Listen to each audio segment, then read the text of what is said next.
तपाई यतिखेर हेर्दै हुनुहुन्छ त्रिशुली खबर टिभी। 24 घण्टा ताजा खबरको लागि हाम्रो च्यानललाई सब्स्क्राइब गर्नुहोला, नजिक रहेको बेल आइकन दबाई हामीसँग जोडिनुहोला। पार्टी फुटाएपछि पहिलो पटक निर्वाचन क्षेत्रको कार्यक्रममा नेकपा एमाले सांसद सँगै माधव कुमार नेपाल। झापा 5 मा ओलीसँग लड्न चाहनेका एजेन्डाहरू के छन्, यसबारे सम्पूर्ण जानकारी ले चाङसु चीनका तेस्रो शक्तिशाली नेता चुनाव अघि नेपाल आउनुको अर्थ के? गठबन्धनमा धाक देखाउने नेपाललाई ओलीको धक्का, विश्वास पात्र जति धमाधम एमालेमा फर्किँदै गुल्मी 2 मा नेकपा यसबाट रामकुमारी झाँक्रीको एकल नाम सिफारिस, लोकतन्त्र छोड्दा लोकबाट छुट्दै कम्युनिस्ट पार्टी। नेकपा एमाले भित्र उपाध्यक्ष पौडेल र महासचिव पोखरेल बीचको चिसोले तरङ्ग, नेकपा यसका केन्द्रीय सदस्य डा चापागाई एमालेमा फर्किए। दुवैतिरका गठबन्धनमा भाग खोज्ने केही भिड, सिट बाँडफाँडमा न देउबालाई सहज न त ओलीलाई। अब सम्पूर्ण ध्यान विकास, समृद्धि, शान्ति र स्थायित्वमा केन्द्रित गर्छु, माओवादी अध्यक्ष प्रचण्ड। अबको बाँकी जीवन आर्थिक क्रान्तिकारीका लागि बिताउनेछु। गठबन्धनले हामीलाई हेपेको भन्दै माधव कुमार नेपाल र उपेन्द्र यादवले गरे गठबन्धन छोड्ने घोषणा। गठबन्धनबाट उपेन्द्र यादव र माधव कुमार नेपाललाई 15 सिटमा गाभ्ने कोसिस गरेपछि एकाएक मचियो बालुटारमा रडाको, निष्कर्षविहीन उठ्यो बैठक। नेपाली काङ्ग्रेसले 100 भन्दा कम सिटमा उम्मेदवारी दिन नहुने शेखर कोइरालाको तर्क। काङ्ग्रेसलाई 80 सिट जित्न गठबन्धन नै चाहिँदैन, बरु हामी गठबन्धन गर्दैनौँ। झापा 5 बाट एमाले अध्यक्ष ओलीलाई टक्कर दिने यी नेताहरू।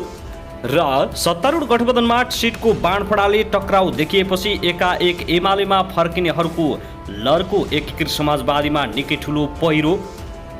माधव कुमार नेपाल, झलनाथ खनाल सहित सबै एमालेमा फर्किने तयारीमा। उपेन्द्र यादवले गरे गठबन्धनमा तरङ्ग आउने घोषणा। अब हेर्नुहोस् पुरा समाचार।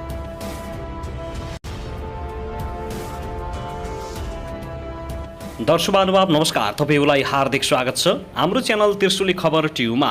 यदि हाम्रो च्यानललाई अहिलेसम्म सब्स्क्राइब गर्नुभएको छैन भने सब्स्क्राइब गरी नजिक रहेको बेल आइकन दबाई हामीसँग जोडिनुहोला।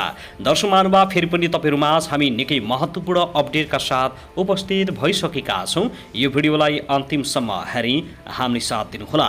दर्शक महानुभाव, हाम्रो मेहनतको लागि एउटा सानो लाइक गर्न पनि नभुल्नुहोला। कहाँदेखि हेर्दै हुनुहुन्छ, के भन्न चाहनुहुन्छ, तपाईको मनमा लागेको प्रतिक्रिया अवश्य पनि कमेन्ट गर्न नभुल्नुहोला। दर्शक महानुभाव, के तपाईँ हाम्रो च्यानलमा नियमित श्रोता हुनुहुन्छ? यदि नियमित हुनुहुन्छ भने तल कमेन्ट बक्समा नियमित अथवा रेगुलर लेख्नुहोस्। यदि तपाईँ नयाँ हुनुहुन्छ भने सब्स्क्राइब गरी जोडिनुहोस्, ताकि नयाँ अपडेटका साथ हामी तपाईहरुमा छरपल उपस्थित हुने गर्दछौँ। हाम्रा अपडेटहरू तपाईहरूलाई के कस्तो लागिरहेका छन्, सल्लाह सुझाव प्रतिक्रिया कमेन्ट बक्समा छोड्न नभुल्नुहोला।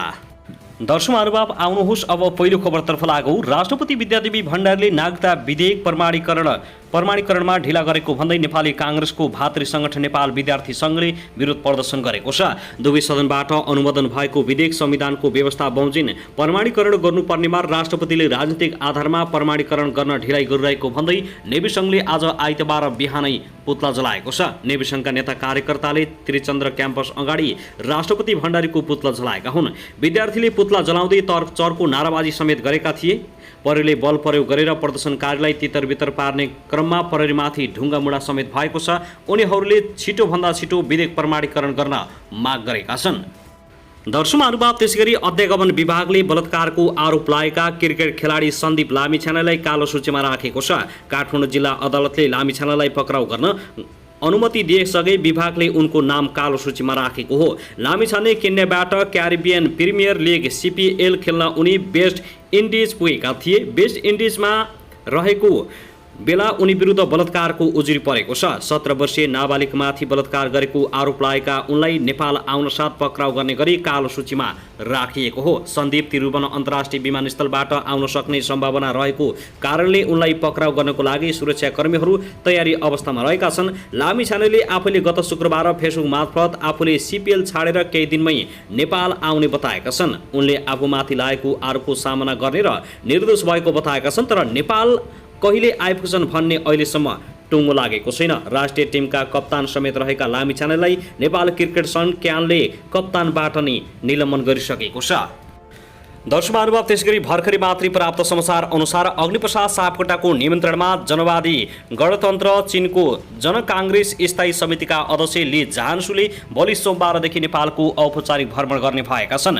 अध्यक्ष लीले सेप्टेम्बर 12 देखि 15 तारिक, भदौ 27 देखि 30 गतेसम्म नेपालको औपचारिक भ्रमण गर्ने परराष्ट्र मन्त्रालयले जानकारी दिएको छ। उनी सोमबार अपराह्न विशेष विमानबाट काठमाडौँ आइपुग्ने परराष्ट्र मन्त्रालयका प्रवक्ता सेवा लम्सालले जानकारी दिएका हुन्। सभामुख सापकोटा र अध्यक्ष लीले सेप्टेम्बर 12 मा प्रतिनिधिमण्डल स्तरीय द्विपक्षीय वार्ता गर्ने मन्त्रालयले जनाएको छ। सोही साझा सभामुख सापकोटाले अध्यक्ष ली र उनको प्रतिनिधिमण्डलका सदस्यको सम्मानमा भोजको आयोजना गर्ने भएका छन्।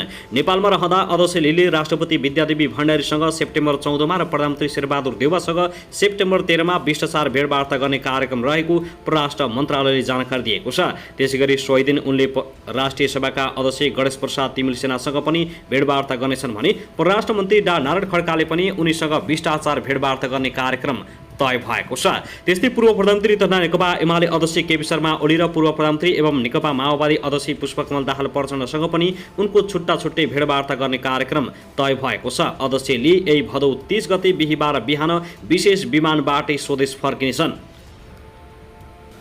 त्यसैगरी यता भने नेपाली काङ्ग्रेसका नेता शेखर कोइरालाले बहुमत ल्याउन नेपाली काङ्ग्रेसले आसन्न प्रतिनिधि सभा निर्वाचनमा कम्तीमा 100 सिटमा उम्मेदवारी दिनुपर्ने बताएका छन्। उनले सत्ता गठबन्धनसँग चुनावी तालमेल गर्ने निर्णय केन्द्रीय समितिले गरेको र बहुमत ल्याउन 100 भन्दा कम सिटमा उम्मेदवारी दिएर नहुने बताएका हुन्। मोरङमा आयोजित एक कार्यक्रममा बोल्दै शेखर कोइरालाले काङ्ग्रेसले एक्लै जितेका प्रतिनिधि सभा र प्रदेशसभा क्षेत्र छोड्न नहुने र आफूले यही कुरा नेकपा माओवादी केन्द्रका अध्यक्ष प्रचण्डलाई पनि भनेको बताएका छन्। उनले 2074 मा काङ्ग्रेसले एक्लै जितेका निर्वाचन क्षेत्र छोड्दा पार्टीमा विद्रोह समेत हुन सक्ने चेतावनी दिएका छन्। उनले राजनीतिक स्थिरता र स्थिर सरकार बनाउनका लागि काङ्ग्रेसले 100 सिटमा उम्मेदवार दिएर बहुमत ल्याउनु पर्ने दावी गरेका छन्।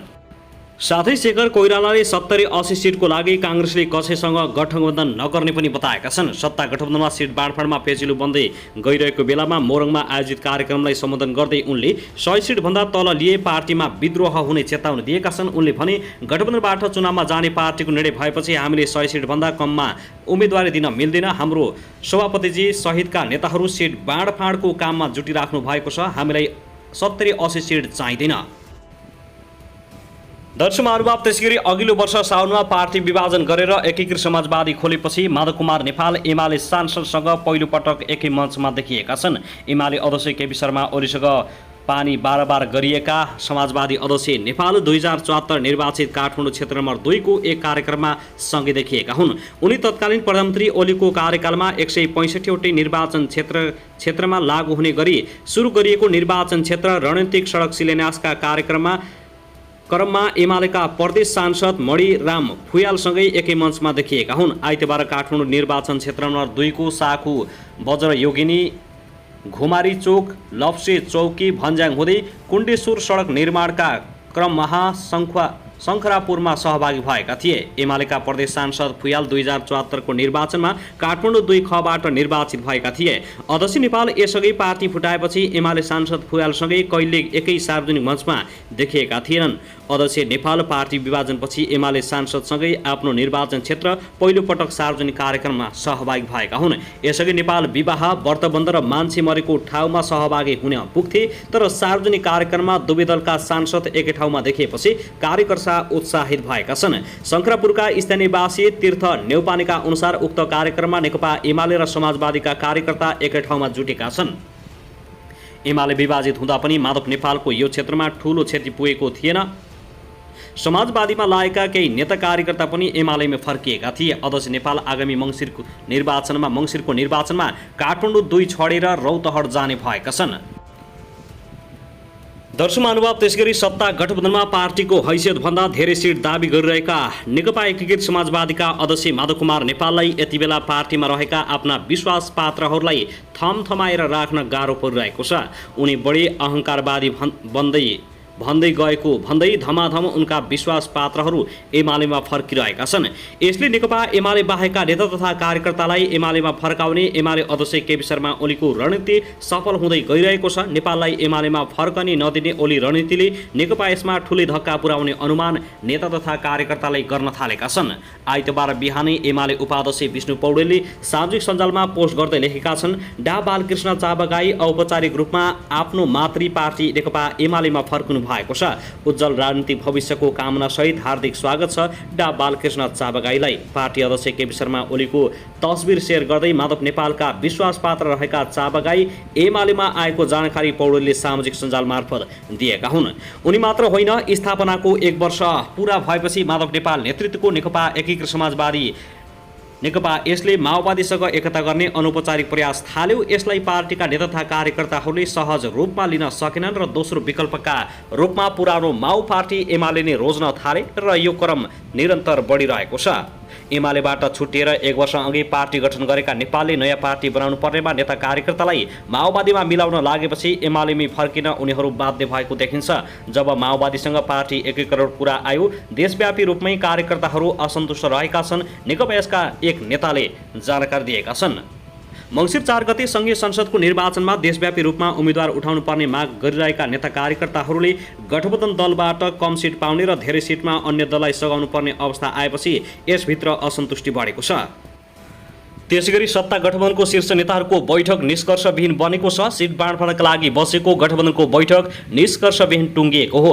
बैठकमा तालमेलको बारेमा गम्भीर समीक्षा भएको एकीकृत समाजवादीका सम्मानित नेता झलनाथ खनालले बताएका छन्। उनले भने, हामीले तालमेलबारे गम्भीर समीक्षा गरेका छौँ। बैठकमा कार्यदलले आफ्नो रिपोर्टिङ गरेको छ। कार्यदलले कैयौँ कुरा मिलाइसकेको छ भने अझै कैयौँ कुरा मिलाउन बाँकी छ। त्यो आधारमा भोलि बसेर हामी सबै टुङ्गाउँछौँ। भोलि बिहान 8 बजे बस्ने बैठकले सकेसम्म सबै कुरा सहमतिमा टुङ्गाउने जानकारी दिएका छन्। आगामी निर्वाचनमा चुनावी तालमेल गर्दा कुन दलले कति सिट लिने भन्ने विषयमा सहमति जुटाउन भन्दै प्रधानमन्त्री सरकारी निवास बालुवाटारमा आज हिजो शनिबार बेलुकी बैठक बसेको थियो, तर कुनै सहमति बन्न सकेन। गठबन्धनमा काङ्ग्रेसले 100 सिट दाबी गरेको छ भने माओवादीले 60, एकीकृतले 40, जसपाले 32, जनमोर्चाले 2 सिट दाबी गरेका छन्।